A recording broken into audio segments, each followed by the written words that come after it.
Hello, I'm Simon Whistler. You're watching TopTenzNet, and in the video today we're looking at the top 10 seemingly innocent things that reveal shocking amounts of information about you. We live in the digital age, and it has never been easier for, well, anyone to find out your dirty little secrets. We expect agencies like the NSA and the FBI, as well as Google, know a terrifying amount about us, but there are a bunch more innocuous things that a person with the right know-how can use to learn things about you or the people around you that you'd never expect. For example, Number 10. Your Netflix ratings can reveal if you're gay. Netflix is a great service. For a few bucks a month, you can get unlimited access to a constantly changing library of content, most of which is tailored towards you. Netflix does this with a number of algorithms that take into account what you watch, for how long, and what overall rating you gave it, and then it compares it with similar data from other customers. It would seem that the only real thing you'd be able to tell about someone from their Netflix habits would be what kind of movies they like and which celebrity they have a crush on.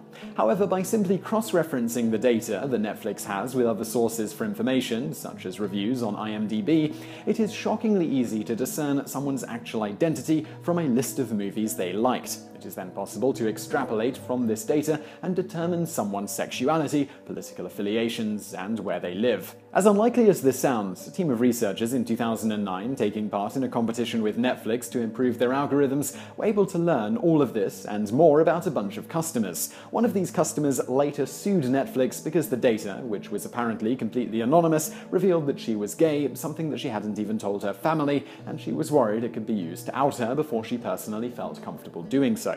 Then again, the lady in question has children, so we're guessing she could have denied being gay fairly easily if she wasn't ready to tell anyone. It's for this reason that we highly advise rating every film you see on Netflix arbitrarily to throw them off in the future. And hey, speaking of politics, Number 9. Owning a cat is an indicator of your political views. Like choosing a video game console or deciding how you like your steak cooked, whether you prefer cats or dogs is a weirdly polarizing topic. While we're sure that there are a number of educated guesses you could make about a person based solely on the fact that they own a cat, such as their living situation or how often they use that Snapchat filter that makes them look like a dog, you wouldn't think that cat ownership would be indicative of political affiliation. Weirdly though, there's data to support the fact that it kinda does. As discussed in a 2014 Time magazine article, a number of seemingly unrelated things are actually a fairly useful and accurate indicator of a person's place on the political spectrum. While some of these things are a little more obvious than others, for example, highly conservative people are less likely to agree that watching pornography while in a relationship is acceptable, and liberals are more likely to disagree with the statement, "I am proud of my country's history," some are a little more odd. For example, for reasons that aren't quite clear, people who agree with the statement that they prefer cats to dogs by and large appear to be more liberal than those who disagree, whereas people who use Internet Explorer are likely to hold conservative views. Now, we could just chalk this up to a quirk of statistics, but we feel it would be unwise to fully rule out the possibility that cats want us to live in a socialist utopia free of Internet Explorer. That's a future we'd be pretty curious about, which we're assuming would be punishable by death in a cat-ruled society. Number 8. Facebook has better face detection software than the FBI. Due to the secretive and presumably super boring nature of most of their work, the inner workings of the FBI aren't made privy to the public, and as such we have no idea what awesome gadgets and technology they have access to that we don't know about. One thing we can be sure of though is that they're worse at analyzing faces than Facebook. According to statistics released by both the FBI and Facebook, Facebook's proprietary facial analysis software is able to accurately identify a person in a photo 98% of the time. A figure that dunks just all over the feds who admit that their own software has an accuracy rating of just 85%. Their main reason for this discrepancy is that the FBI very often only have a single photo to go on to identify a person. Facebook, meanwhile, often has hundreds of every person using the site from multiple angles, allowing them to build a comprehensive image of an individual's features. In other words, Facebook probably has a better idea of what you look like than the people who see you every day. Number 7. Stores like Target can predict when you're pregnant. You probably remember a few years ago a story breaking about the store Target correctly predicting that a young girl was pregnant. It got her in trouble when the store sent vouchers for baby stuff to her house, which were noticed by her father, who didn't know she had a bun in the oven. What you probably didn't hear about or see discussed, though, is how Target was able to do this. Now, you're probably thinking that the girl bought a pregnancy test in Target or something similar a few months earlier, which is a pretty good assumption, but it's not actually how this went down. The store was actually able to make the prediction based purely on the fact that the girl had bought cotton balls and some unscented lotion a few weeks earlier. On their own, these items didn't seem all that unusual, but the girl's loyalty card also showed that she'd recently purchased mineral substances for the first time. Again, those don't seem like solid indicators of pregnancy, but Target's vast reams of data showed that in cases where women bought these items unexpectedly, several months later they'd buy diapers and other baby-related items too, suggesting that the former items were bought during pregnancy. This allowed the store to accurately predict that the girl was pregnant. Of course, they don't get it right all of the time, but the fact that they're even able to get it right once is evidence enough that humans are depressingly predictable when it comes to shopping. And speaking of shopping, number 6, credit card companies know if you'll skip out on a debt based on if you like birds. Credit cards are kind of like handguns, in that you probably shouldn't let a person with poor impulse control hold one lest they wave it around in a store and walk out wearing a floor-length chinchilla coat. As evil as they are, credit card companies, like any of us, just want to get paid. To this end, they hire people to pore through the reams of data they collect to better allow them to predict whether a person is good for the money they borrow. One of the more unusual predictors of whether a person will pay back a given debt is, rather oddly, buying fancy birdseed. As stupid as it sounds, analysis shows that people willing to drop $20 on premium, bald eagle-friendly birdseed seldom ever default on a payment. As innocuous as such a purchase seems, it's one of those things that's indicative of a person's overall personality.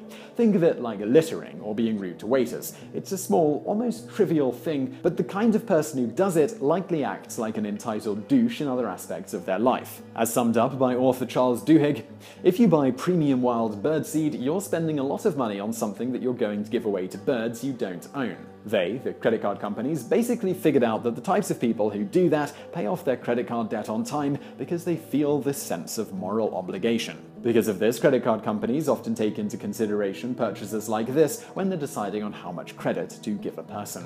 Number 5. Buying underwear can indicate the state of the economy. The economy is a weird, nebulous entity that few people are capable of fully understanding. That's why we're going to give you a crash course in something known as the Underwear Index. Basically, there's an observable and studied correlation between sales of men's underwear and the current state of the economy. In a nutshell, during times of economic hardship, men buy fewer pairs, which seems, well, pretty obvious. We all make sacrifices when times are tough. But underwear is unique in that while it's an essential purchase, it's one that can be put off. Economists liken it to driving your car for another 10,000 miles instead of having it serviced. It's a minor choice that says a lot about the person making it. Unlike other items of men's clothing that are purchased sporadically, underwear is a predictable purchase, so when sales of it drop, it is a fairly reasonable indicator of the current state of the economy. If 10 million dudes aren't willing to drop $10 on a new dong pouch, there's a good chance that the economy they work in isn't all that strong. Number 4. Whether or not you kiss your partner before work can influence if you'll die in a car crash. Few things are more intimate than kissing, and we're just going to start off and say that if there's a person out there who lets you kiss their face, all available research says that you should be doing this as much as possible. Research has shown that men who kiss their wives before work every morning live longer, earn more money, and are 50% less likely to be killed in a car crash. You may scoff at this, but numbers never lie, and they all point to kissing your partner or spouse as being awesome. Now, we don't live in the Harry Potter universe, so the act of expressing your love doesn't cast a magical bubble around you or anything. It's just more an act that's indicative of how you live the rest of your life. Like a lot of other things on this list, kissing is a minor thing that says a lot about your overall personality, with people who do it the most being more likely to hold a positive outlook on life. Sad people are notoriously bad kissers. Psychologists believe that kissing your partner each morning is a strong indicator that you're overall a positive person, which in turn suggests that you'll live longer, earn more, and be less likely to drive into a ditch. Again, it's not that kissing magically fixes all your problems, but if you have someone in your life you care about romantically, it's probably not a bad idea to do it more. Number 3. Owning an iPhone makes you a terrible person, according to Android users. The internet has a collective throb-on for anything that involves making fun of iPhone users, which is why studies like the one we're about to quote often go viral when they're released. For example, in late 2016, a study was conducted that found that iPhone users in general seemed to display lower levels of honesty and integrity, a finding that was gleefully touted all across the web by avid Android users. While the study did indeed find a seemingly concrete correlation between personality and the brand of phone a person had in their pocket, to the point the lead researcher said they could predict what type of phone a person used based on a simple unrelated questionnaire with about 70% accuracy, it is not the whole story. One thing that was mysteriously left out of all the articles slamming iPhone users is that the study also showed that iPhone users were more likely to be female, have a degree, and earn significantly more than their Android-using peers, which goes hand in hand with data showing rich people tend to be douchebags anyway due to a sense of perceived entitlement. Number 2, using Twitter means you have shorter relationships. Most people these days use social media. The internet has resulted in a noticeable increase in the amount of people being joined at the hip, with anywhere between 5 and 10% of long-term relationships today beginning online, depending on your source. With the advent and subsequent removal of the stigma surrounding online dating, the sites that offer the service have an unbelievable amount of information related to the world of getting off freak on with the opposite sex. One of the more unusual things that people passing through the endless reams of data that sites like OkCupid have is that there's a link between relationship length and the use of Twitter. Though nobody at OkCupid is exactly sure why this is the case, the site's co-founder has explained that the data shows a measurable and consistent difference between the overall length of Twitter users' relationships compared to those who don't tweet that much or at all. The key here is that this only seems to apply to people who use Twitter all the time. You know, like those people who always tweet pictures of their food and stuff. Numerous theories have arisen about why exactly this seems to be the case, ranging from shorter attention spans of Twitter users to an increasingly narcissistic society. Or, it could just be that people who use Twitter all the time are kind of boring to be around. Number 1, simply liking the taste of beer means you're more likely to put out on a first date. Sex on the first date is a weirdly antiquated taboo that nonetheless has a huge social stigma surrounding it. But let's say that, like 99% of people in the world, you like sex and want to be matched with someone who similarly likes doing the horizontal hug. Well, all we have to do is ask if they like the taste of beer. Again, gleaned from data released by OkCupid, the site found that among users of all ages, genders, and sexualities, the single biggest signifier of whether you would consider having sex on a first date is if they responded positively to the question, "Do you like the taste of beer?" There's no data about why exactly this is the case, but we're guessing it has something to do with these people spending their first date getting hammered. Interestingly, while the beer question was the only accurate signifier OkCupid could find that indicated a woman would enjoy some intercourse a few hours after meeting someone, for men there were a few more. For example, the site also found that men who'd find the prospect of nuclear annihilation exciting, can imagine themselves taking a life, and would feel comfortable launching a nuke, were also more likely to have sex on the first date. Then again, if you're comfortable ending the world in a nuclear holocaust, we're guessing the taboo about touching genitals moments after meeting someone isn't something you'd be all that concerned about. So I really hope you found that video interesting. If you did, please do hit that thumbs up button below, and don't forget to subscribe for brand new videos just like this every day of the week. Also, if you enjoyed this video, check out some of our other videos, which are over there on the right. And thank you for watching.